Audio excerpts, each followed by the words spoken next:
কোরআনের কসম কেটে বলে আমি হয়তো উমরা হাউস করছি না না আপনার পাশে কেউ না এত ওই আমি শুধু ভয় পেয়েছিলাম ওয়াইফটা 6 মাসে প্রেগন্যান্ট ভাড়া বাসা নাকি আপনাদের ভাই? না না না না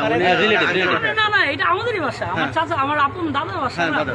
ওইটাই দাদার বাসায় আসছি আমি কবর জিয়ারত করতে হ্যাঁ হ্যাঁ ঠিক আছে যে আব্বা এই অবস্থা যে কবর জিয়ারত করি না ওইটা আমরা সবই জানি তাহলে বাসা থেকে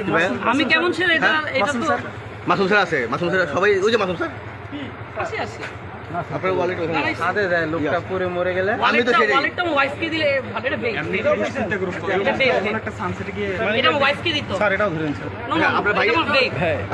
ওয়ালেট আর আমার বেকটা প্লিজ হ্যাঁ দিয়ে দেবো দিয়ে দেবো আপনার ভাই দিয়ে দেবো এটা নাও তোরা আগে দেখছো ভাইয়া এদিকে আসো কে আছে নিয়ে যাক এই পার এটা নাও এদিকে আসো বুঝাই দিতে যথেষ্ট ভিডিও সব বুঝাই দেবেন এই স্যার এটা উল্টা যায় তোমার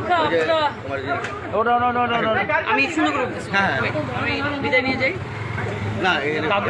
জাগান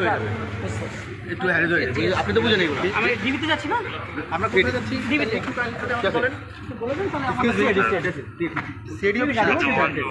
আমরা কি আর একজন সাথে যেতে পারি না অন্য গাড়ি নিয়ে একটু সাথে একজন প্লিজ না অন্য গাড়ি নিয়ে আসো ওখানে কি আছে একজন আছে আর ভাইয়ের নামটা একটু কাইন্ডলি যদি বলতেন